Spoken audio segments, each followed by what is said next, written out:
Olá, seja muito bem-vindo ao meu canal. Eu sou João Raposo, sou fisioterapeuta e gosto muito de trabalhar com o corpo e também com as emoções, com autoconhecimento. Sou um estudioso da psicanálise, da psicossomática.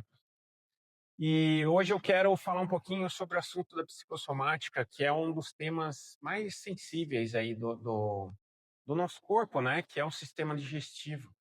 Que todo mundo diz que você é o que você come, mas a psicossomática ela vai muito além dessa pergunta. O que que você está engolindo para sua vida? O que que você realmente está conseguindo digerir de tudo que você coloca na sua boca? Porque a alimentação ela não começa quando o garfo toca na boca. Então pense nos distúrbios alimentares, por exemplo, a anorexia. O prato está ali, mas a mente decreta uma rejeição absoluta. Na obesidade severa, por exemplo, há uma busca urgente e incessante por preencher esse mundo de dentro. Isso mostra para gente que o ato de comer envolve escolha, envolve fome e um campo simbólico, invisível, que está dentro do nosso inconsciente, da nossa psique. E desde o nascimento, a gente tem duas fontes, né?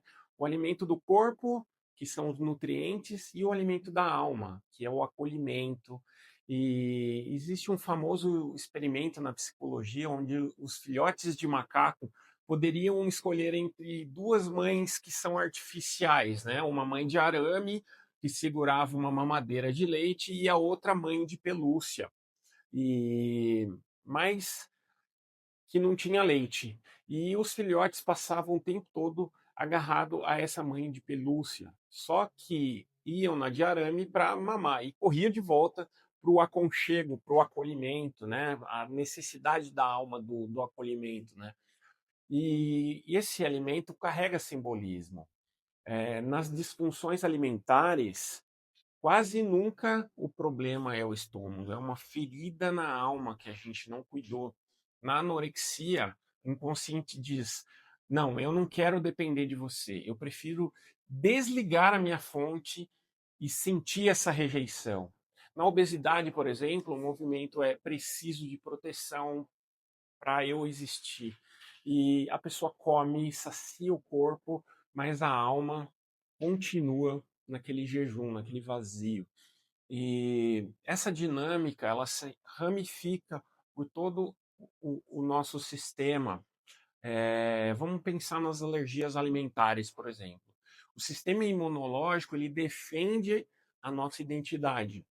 Se o corpo rejeita violentamente um alimento, simbolicamente ele está criando uma barreira ali, né?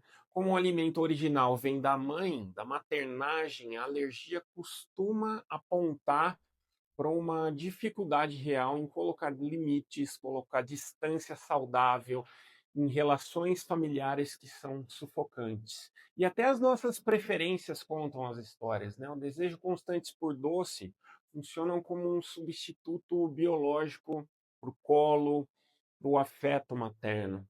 Já o salgado faz paralelo com as estruturas, né? Com as regras, que é mais a função paterna.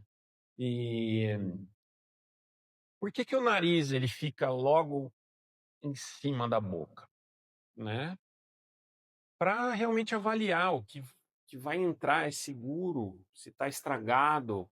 Quando a gente vive um caos emocional, a gente perde essa triagem e a gente passa a engolir situações tóxicas, abusos, sem notar o perigo que a gente está passando. Em seguida vem os dentes, né? A agressividade saudável, né? A nossa força motriz, energia para lutar, para desconstruir problemas. É, Na boca, ela se chama mastigação aqui, né? Se você reprime a sua raiva, engole sapo e mantém as aparências, a sua boca ela vai sofrer. E aqui é onde nasce o bruxismo noturno, o ranger de dentes, que é a tentativa da gente destruir na fantasia essas frustrações que você enfrentou acordado.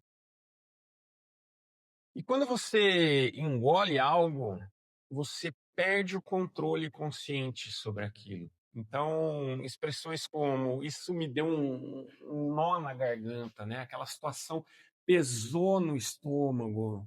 E não são metáforas, porque o inconsciente ele não diferencia o real do nosso simbólico. E o desaforo que você engoliu calado, ele cai no estômago com peso, parece uma pedra, né? E se a mente diz sim, mas o corpo acaba dizendo não. Então esse conteúdo que você engoliu, ele tenta voltar. Daí que nasce refluxo, azia, vômito, né? O refluxo é o corpo gritando: eu não quero isso dentro de mim.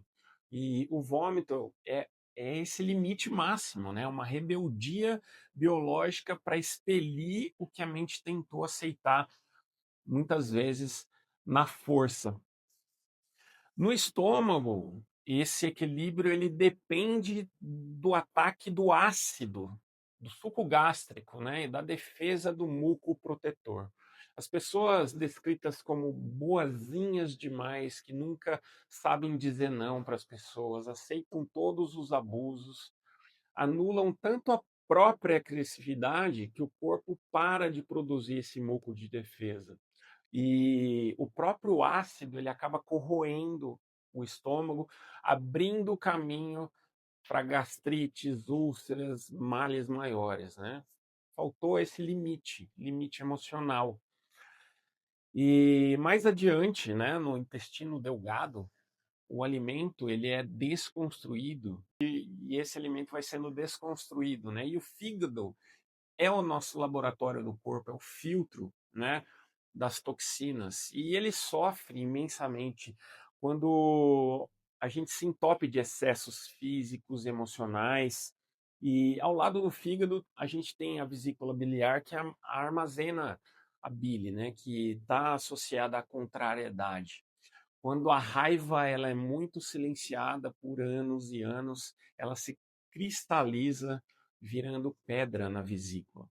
E é o caso típico de cuidadores e mães sobrecarregadas que engolem os problemas, que guardam aquela amargura silenciosa. E até o diabetes, né? Traz essa leitura.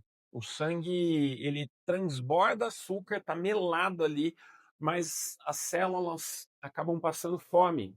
É a perfeita metáfora de quem vive cercado por uma super proteção sufocante. E a nível celular, o corpo ele protesta por independência. Ele diz: eu não quero esse excesso de melado dentro de mim. E a célula acaba, o seu corpo acaba ficando diabético, né? O nosso sistema digestivo é considerado aí o nosso segundo cérebro, porque ele capta, analisa, ele tria o mundo.